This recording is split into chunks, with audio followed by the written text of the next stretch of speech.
Hello students, आप सबको अपने चैनल साइंस जंक्शन में स्वागत करती हूँ। आज के इस वीडियो में हम लोग जेटेट 2026 के नोटिफिकेशन के अनुसार साइंस सिलेबस को देख रहे थे। इसमें से पेपर 1 और पेपर 2 दोनों के लिए जो चैप्टर कॉमन है उसको हम लोग पढ़े हैं। आज के इस वीडियो में हम लोग अध्याय 2 पढ़ेंगे। आप देखिए, क्लास यानी कि पेपर 2 6 to 8 के लिए अध्याय 1 का जो है सभी टॉपिक कवर हो गया है। आज से शुरू करेंगे हम लोग अध्याय 2। इसमें से पहला टॉपिक है दैनिक उपयोग की सामग्री। ठीक है, कि हमारे डेली लाइफ में कौन सी सामग्री यूज होता है उसको हम लोग देखेंगे एक एक करके। तो आज दैनिक उपयोग की सामग्री, इसका कंप्लीट थ्योरी देखेंगे। तो आप लोग जेटेट साइंस सिलेबस के अनुसार तैयारी करना चाहते हैं तो ये मेरा चैनल में बिल्कुल 100% कंटेंट के साथ जेटेट साइंस की तैयारी करवा रही हूँ।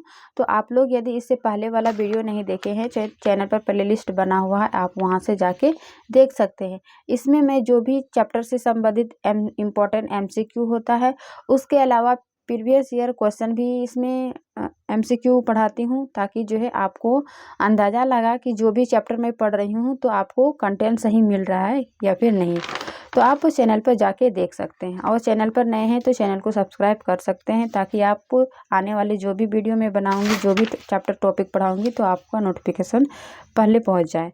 तो चलिए बिना देरी के शुरू करते हैं आज का क्लास की दैनिक उपयोग की सामग्री यानी कि मटेरियल्स ऑफ डेली यूज़, है ना। क्या क्या हम लोग डेली यूज़ में कौन सी सामग्री यूज करते हैं।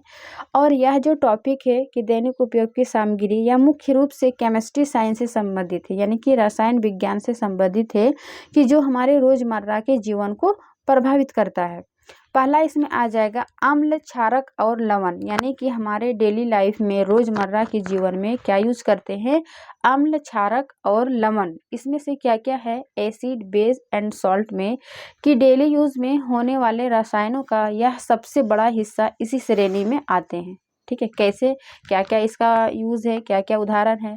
अम्ल का यदि देखें, एसिड्स यानी कि अम्ल जो है वह स्वाद में खट्टे होते हैं और नीले लिटमस को क्या करते हैं, लाल करते हैं। यह इम्पोर्टेंट है कि यह क्या करते हैं कि नीले लिटमस को लाल कर देते हैं। अम्ल का यह पहचान करने का है। स्वाद में खट्टे होते, सामान्यतः स्वाद में खट्टे होते हैं, जैसे कि हम अपने दैनिक जीवन में देखेंगे सिरका, है ना, उसका उदाहरण क्या है, एसिटिक एसिड। इसका यूज हम लोग कहाँ करते हैं, खाद्य संरक्षण में। खाद्य संरक्षण यानी कि जिसको बहुत अधिक दिनों तक जो है सुरक्षित करके रखते हैं, जैसे अचार में इसका यूज किया जाता है ना, अचार सालों सालों भर रहते हैं। तो जब इसमें एसिटिक एसिड मिलाकर रखते हैं तो वह जल्दी जो है वो खराब नहीं होते, है ना। तो इसीलिए इसका अचार में उपयोग क्या करते हैं, एसिटिक एसिड का। दूसरा इसका एग्जाम्पल हो जाएगा नींबू और संतरा, है ना, क्योंकि सामान्यतः जो है अम्ल खट्टे होते हैं और नींबू संतरा जो है वो खट्टे होते हैं, यानी कि सिट्रिक एसिड।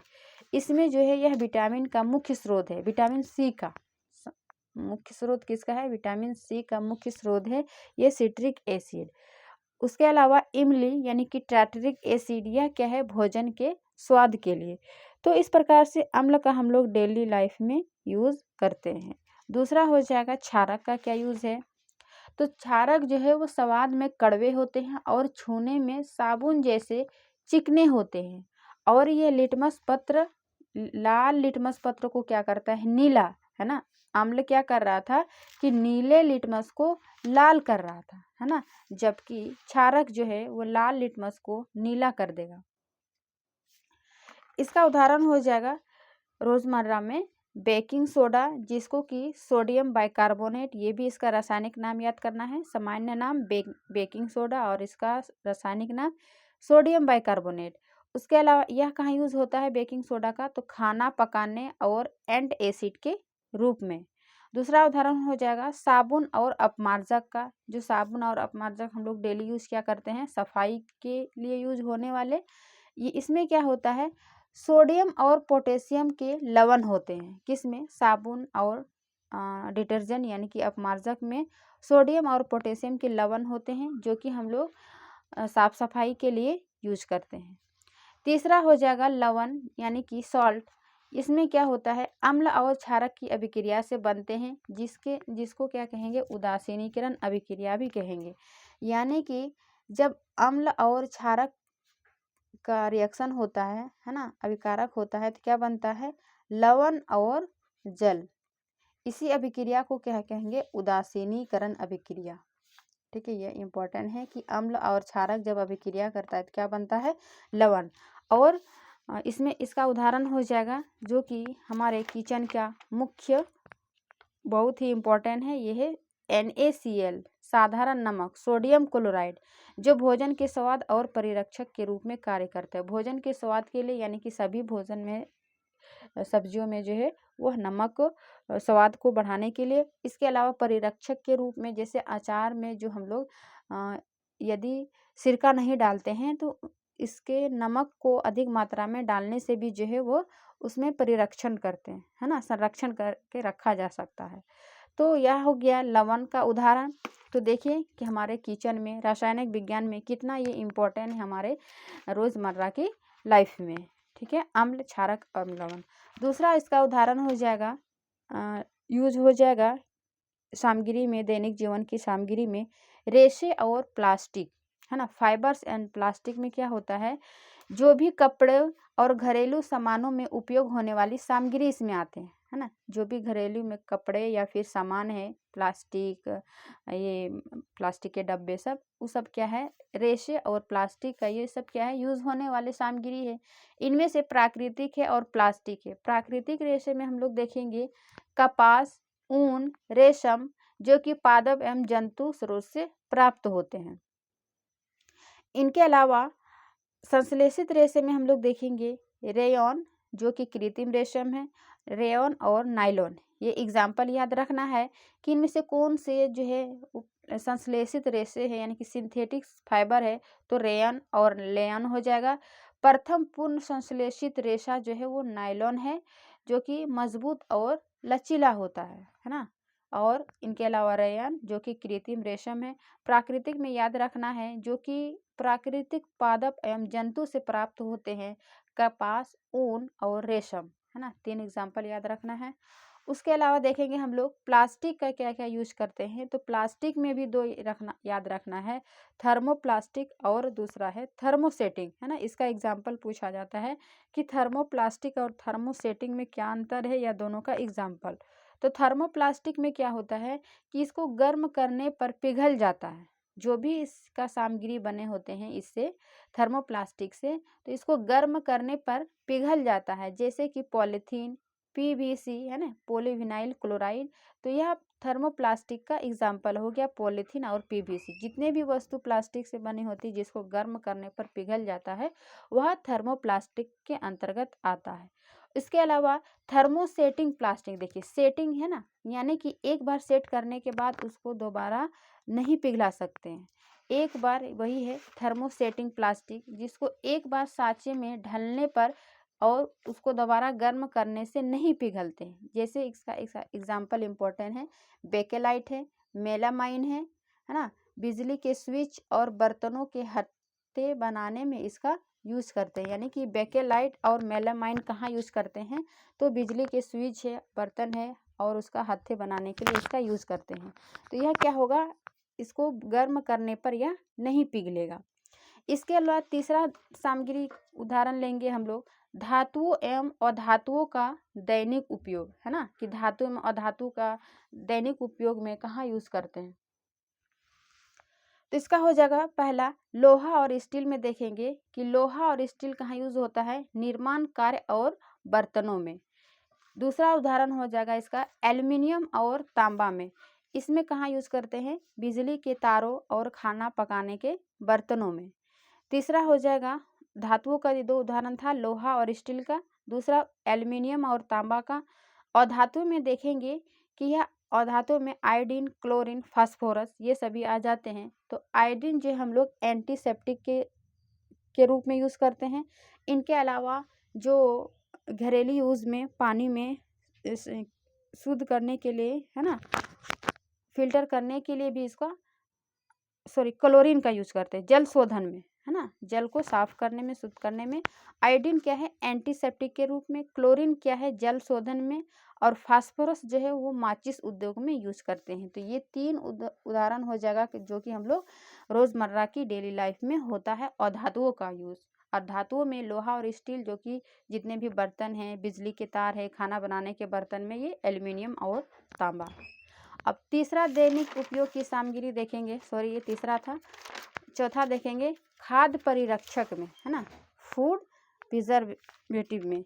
खाद्य संरक्षण में क्या हो जाएगा कि जो भी भोजन को सूक्ष्म जीवों से बचाने के लिए इसका उपयोग किए जाने वाले रसायन, है ना, जो भी खाद्य पदार्थ है उसको सूक्ष्म जीवों से बचाने के लिए यूज करने वाले रसायन।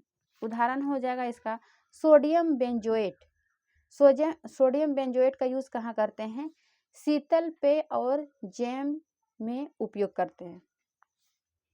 इसके अलावा इसका दूसरा उदाहरण हो जाएगा खाद्य परिरक्षक का सोडियम मेटाबाइसल्फाइड। इसमें कहाँ यूज करते हैं, फलों के रस और वाइन में। तीसरा इसका उदाहरण हो जाएगा तेल और सिरका, जो कि सब्जियों और मांस के परिरक्षण में इसका यूज करते हैं। तो इस प्रकार डेली लाइफ में हम लोग खाद्य परिरक्षण का भी यूज देखें। पांचवा इसका यूज देखेंगे हम लोग दैनिक जीवन में जल और मृदा शोधन, है ना, वाटर एंड सॉइल ट्रीटमेंट। इसमें क्या होता है, फिटकरी, है ना, इसका एग्जाम्पल क्या है, जल और मृदा शोधन में फिटकरी। या क्या करते हैं, पानी की अशुद्धियों को नीचे बैठाने के लिए इसका फिटकरी का यूज करता है। इसके अलावा हम लोग और धातुओं में क्या देखे थे, क्लोरीन का, यह भी क्या कर रहे थे, जल शोधन में। और फिटकरी भी हम लोग क्या देखेंगे कि पानी की अशुद्धियों को नीचे बैठाने के लिए भी इसका फिटकरी का यूज करता है। दूसरा उदाहरण हो जाएगा बुझा हुआ चूना, है ना, बुझा हुआ चूना यानी कि कैल्शियम हाइड्रोक्साइड। यह कहाँ यूज करते हैं कि यदि मिट्टी अत्यधिक अम्लीय हो जाए तो उसे उदासीन करने के लिए चूना मिलाया जाता है ना। यह अधिकतर खेती करने के लिए यूज करते हैं, जो कि बहुत ज़्यादा मात्रा में यदि मिट्टी अम्लीय हो जाता है तो वहाँ पर जो है फसल सही से नहीं हो पाता है, फसल उत्पादन बाधित हो जाता है। इसीलिए उसको मिट्टी को उदासीन करने के लिए जो है उसमें कैल्शियम हाइड्रोक्साइड मिलाया जाता है, ताकि जो वहाँ का मिट्टी उदासीन हो और वहाँ का मिट्टी उपजाऊ बन सके। तो यह था उदाहरण जल और मृदा शोधन का। छठा इसका दैनिक जीवन में उपयोग देखेंगे हम लोग अन्य महत्वपूर्ण सामग्री, जो भी इम्पोर्टेंट 5 पॉइंट बताएं। उसके अलावा अन्य महत्वपूर्ण सामग्री में आ जाएगा ड्रग्स, कॉस्मेटिक्स और एनेस्थीसिया, है ना, जिसको, और फिर एंटीसेप्टिक। तो ड्रग्स में हम लोग क्या यूज करते हैं, पीड़ाहारी यानी कि, उसके अलावा एंटीबायोटिक्स और एंटीसेप्टिक्स में भी यूज होता है।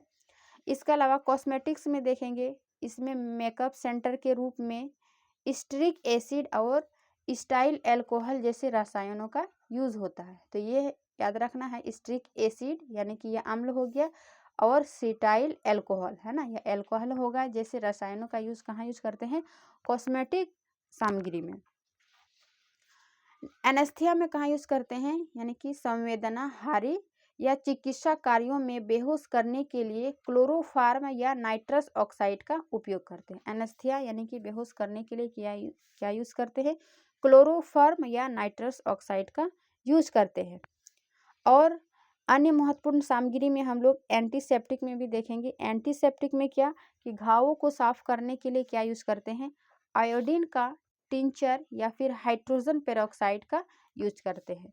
तो ये सभी इम्पोर्टेंस जो है नाम, आयोडीन टिंचर या फिर हाइड्रोजन पेरोक्साइड, इसका यूज कहाँ करते हैं, एंटीसेप्टिक का। इसके अलावा क्लोरोफार्म या नाइट्रस ऑक्साइड कहाँ यूज करते हैं, एनेस्थीसिया में। इसके अलावा फिर देखेंगे स्टिरिक एसिड या फिर स्टाइल एल्कोहल कहाँ यूज करते हैं, तो कॉस्मेटिक्स में। तो इस प्रकार से जो है जो भी इम्पोर्टेंट फैक्ट था उन्हीं इम्पोर्टेंट फैक्ट को मैं 100% कंटेंट के साथ बताई हूँ, ताकि जो है टॉपिक से जितने भी क्वेश्चन बनेगा वह क्वेश्चन जो है वो छूटने की संभावना नहीं रहेगी। तो आशा करती हूँ यह वीडियो और यह जानकारी जो है अच्छी लगी होगी। अच्छी लगी तो लाइक एंड शेयर ज़रूर करिए। मिलते हैं इसके नेक्स्ट टॉपिक में, यानी कि अध्याय 2 का ही अगला टॉपिक क्या है, विभिन्न प्रकार के पदार्थ।